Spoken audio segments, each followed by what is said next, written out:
नमस्कार, मैं डॉक्टर सीमा Sharma S Sanskrit classes में आपका स्वागत करती हूँ। आज हम उपपद जो शब्द हैं कुछ चतुर्थी विभक्ति के कि ऐसे कौन कौन से शब्द हैं जिनके साथ क्या है चतुर्थी विभक्ति का प्रयोग किया जाता है। सबसे पहला हमारा शब्द क्या है? नमः। नमः स्वस्ति स्वाहा स्वधा अलम वषट युगाच्च, यानी ऐसे शब्द हैं जिनके साथ क्या है चतुर्थी विभक्ति का प्रयोग किया जाता है। नमः के योग में, नमः मैंने नमस्कार करना, यानी जिसको हम नमस्कार करेंगे उसमें हम क्या करेंगे चतुर्थी विभक्ति का प्रयोग करेंगे। जैसे कृष्णाय नमः, कृष्ण के लिए नमस्कार। कृष्णाय नमः, रामाय नमः या शिवाय नमः, कुछ भी हम लिख सकते हैं। तो नमः के योग में क्या आती है चतुर्थी विभक्ति का प्रयोग किया जाता है। स्वस्ति का मतलब यहाँ पर क्या है? कल्याण। स्वस्ति का मतलब क्या है कि किसी का हम अच्छा चाहते हैं। स्वस्ति, स्वस्ति मैंने कल्याण। तो इसका वाक्य क्या बनेगा कि कोई किसी व्यक्ति का कल्याण चाहता है। जैसे कोई क्या क्या कहता है कि मैं आपका कल्याण चाहता हूँ या चाहती हूँ, तो भवते स्वस्ति। वाक्य हमारा क्या बन जाएगा? भवते स्वस्ति, यानी जिसका कल्याण चाहा जा रहा है उसमें क्या हो जाएगी स्वस्ति के योग में चतुर्थी विभक्ति का प्रयोग हो जाएगा। या राजा जो है, राजा क्या चाहता है कि प्रजा का कल्याण हो, कि प्रजा हर तरफ से क्या है कुशल मंगल रहे, उसको किसी प्रकार की रुकावट ना आए किसी भी काम में। तो प्रजा भय स्वस्ति, तो क्या लिखेंगे हम? प्रजा भय स्वस्ति। तो स्वस्ति के योग में क्या है कि कल्याण, इसका अर्थ क्या है? कल्याण, कि आपका कल्याण हो, प्रजा का कल्याण हो। स्वाहा, स्वाहा मैंने कि यज्ञ के लिए जब आहुति दी जाती है तब उसे हम क्या बोलते हैं? स्वाहा बोलते हैं। जैसे अग्ने स्वाहा, अग्ने स्वाहा। तो इस प्रकार स्वाहा शब्द के योग में भी क्या है अग्नि शब्द में क्या है हमने चतुर्थी विभक्ति का प्रयोग किया जाता है। यानी अग्नि के लिए जब हम आहुति देते हैं, अग्नि में जब हम आहुति डालते हैं, घी के रूप में कुछ भी डालते हैं, सामग्री डालते हैं, तो उसके लिए हम क्या करते हैं स्वाहा शब्द जब आ जाएगा तो जो जिसके प्रति आहुति डाली जा रही है उसमें हम क्या कर देंगे चतुर्थी विभक्ति का प्रयोग कर देंगे। अब स्वधा शब्द, हम कोई श्राद्ध वगैरह करते हैं, स्वधा शब्द मैंने कि पितरों के लिए जब हम कोई यज्ञ वगैरह करते हैं उसके लिए जो हवि और अन्न आदि का जब दान देते हैं उसके लिए हम क्या करते हैं स्वधा शब्द का प्रयोग करते हैं। यानी अपने पूर्वजों के लिए, पितरों के लिए हवि आदि का दान। स्वधा मैंने पितरों के लिए दान दिया जाना, हवि आदि का दान जो भी हम देते हैं। तो जब हम स्वधा शब्द आ जाएगा तो किसको किया जा रहा है? अपने पूर्वजों के लिए। तो जब हम वाक्य बनाएंगे तो क्या बन जाएगा? पित्रे भय स्वधा, पित्रे भय स्वधा, पित्रे भय स्वधा, पितरों के लिए अन्न आदि का दान देना, तो पित्रे भय स्वधा। उसके बाद हमारा शब्द है अलम। अलम शब्द का यहाँ पर चतुर्थी विभक्ति में क्या अर्थ है? पर्याप्त। अलम शब्द का अर्थ यहाँ पर क्या है? पर्याप्त या समर्थ, पर्याप्त या समर्थ। यानी तीसरी विभक्ति में भी आया था तो उसमें हमारा इसका अर्थ क्या था कि जब किसी कार्य को करने से मना किया जाता है तब हम उसमें तीसरी लगाते हैं। परंतु जब हम क्या कहते हैं कि कोई व्यक्ति क्या है कि इस कार्य को करने में क्या है समर्थ है, यानी जो भगवान हरि हैं, हरि क्या है दैत्यों के लिए पर्याप्त हैं। दैत्य भय अलम। तो हरि यहाँ पर क्या है कि दैत्यों के लिए पर्याप्त हैं, यानी उनको मारने के लिए। दैत्य मैंने जो राक्षस हैं, हरि जो हैं, जो हरि हैं वो क्या है कि दैत्यों के लिए अलम मैंने पर्याप्त हैं, काफ़ी हैं, समर्थ हैं, उनको मारने में, उनका वध करने में समर्थ हैं। तो यहाँ पर अलम के योग में इसमें क्या आ गई? किसके लिए पर्याप्त हैं? वो दैत्यों के लिए। तो उसमें क्या आ जाएगी? चतुर्थी विभक्ति का प्रयोग हो जाएगा।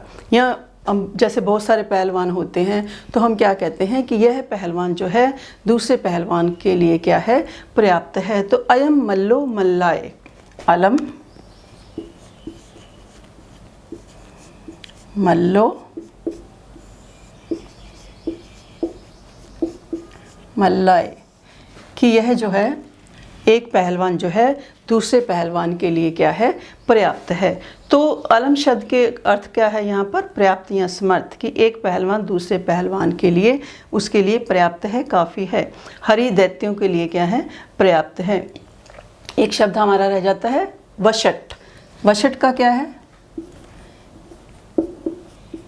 वशट मैंने भी क्या होता है कि जैसे इंद्र आदि के लिए जो हवि आदि का दान दिया जाता है, इंद्र के लिए कुछ देते हैं, इंद्र देवता के लिए, तो उसके लिए वशट शब्द का प्रयोग किया जाता है। तो इसका वाक्य हम क्या बनाएंगे, इंद्राय वशट, कि इंद्र के लिए वशट। तो ये हमारे कुछ शब्द हैं ऐसे जिनके साथ क्या है, चतुर्थी विभक्ति का प्रयोग किया जाता है। ऐसे वो उपपद विभक्ति शब्द हैं कि जो उपपद यानी जो किसी पद विशेष के कारण जिनमें विभक्ति लगाई जाती है उसे हम क्या कहते हैं, उपपद विभक्ति शब्द कहते हैं। तो इन शब्दों के नमः, स्वस्ति, स्वाहा, स्वधा, अलम, वशट, योगाच, इन शब्दों के साथ क्या है, हम चतुर्थी विभक्ति का प्रयोग करते हैं।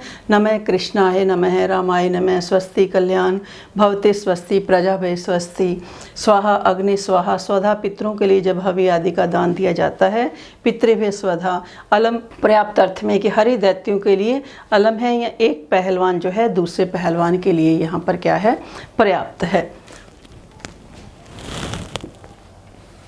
ये पेपर में इम्पॉर्टेंट है आपको शुद्ध अशुद्ध के लिए, किसी भी कंपटीशन एग्ज़ाम में भी आपसे ये क्या है, पूछा जा सकता है। क्योंकि नमः शब्द जो है, नमः या अलम, ये दोनों में कन्फ्यूज़न भी आ जाता है कई बार बच्चों को। तो इस तरीके से हमें क्या है, इसको अच्छे तरीके से याद करना पड़ेगा। तो अगला सूत्र करते हैं हम, उपपद विभक्ति कारक विभक्ति बलियसी, यानी जो उपपद विभक्ति है वो क्या है कि उससे कारक विभक्ति क्या होती है, अधिक बलवती होती है। क्योंकि जो उपपद विभक्ति है पद के आश्रय से जो होता है उसका संबंध, परंतु जो कारक विभक्ति होती है उसका क्या है कि क्रिया से सीधा संबंध होने के कारण कारक विभक्ति क्या मानी जाती है, अत्यधिक बलवती मानी जाती है। यानी कारक उपपद विभक्ति पद के आश्रय से होने वाली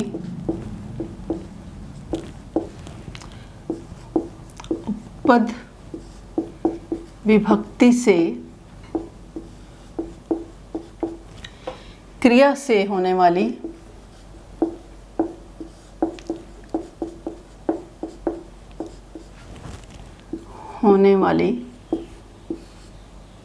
कारक विभक्ति जो है बलवती होती है, बलवती होती है। यानी उपपद विभक्ति कहाँ होती है, किसी पद विशेष से होती है, किसी एक पद विशेष से। जैसे नमः, स्वस्ति, स्वाहा, हमने, अलम, ये सारे हमने शब्द किए। तो पद के आश्रय से होने वाली जो उपपद विभक्ति है वो क्या है, उपपद विभक्ति से क्रिया से होने वाली जो कारक विभक्ति है, यानी जो कारक विभक्ति वो क्या है, उपपद विभक्ति से बलवती होती है। कारक विभक्ति जो है उपपद विभक्ति से क्या होती है, श्रेष्ठ होती है। जैसे हमारा वाक्य है कि दीवान नमस्करोति, दीवान नमस्करोति, कि देवताओं को वो क्या करता है, नमस्कार करता है। तो यहाँ पर अगर हम देखें कि उपपद विभक्ति लगाएं तो नमः के योग में क्या आनी चाहिए थी, चतुर्थी आनी चाहिए थी। यद्यपि हमारी क्या है कि वो भी गलत नहीं है, क्योंकि नमः के योग में हम चतुर्थी लगाते हैं, परंतु जहाँ पर दो आ जाएं कि कारक विभक्ति का प्रयोग आ जाए और उपपद विभक्ति का प्रयोग करना आ जाए नमः के योग में, तो हमें क्या है कि कारक विभक्ति जो है हमें प्रयोग करनी चाहिए। तो दीवान नमस्करोति, कि देवताओं को क्या करता है, नमस्कार करता है। तो यहाँ पर क्या है कि चतुर्थी की अपेक्षा हमने क्या है, मैं नमस्कार करने के योग में क्या है, दूसरी विभक्ति का प्रयोग किया है। तो इस वाक्य से स्पष्ट हो जाता है कि उपपद विभक्ति की अपेक्षा क्या है कि कारक विभक्ति जो है अत्यधिक बलवती होती है। तो इस प्रकार हमने ये उपपद विभक्ति के चतुर्थी विभक्ति कहाँ कहाँ होती है उन सूत्रों को किया। नमः स्वस्ति स्वाहा स्वधा अलम वषट योगाच्च। और इन्हीं शब्दों के साथ मैं आपसे विदा लेती हूँ, अगले संस्कृत लेसन के साथ मिलती हूँ। धन्यवाद।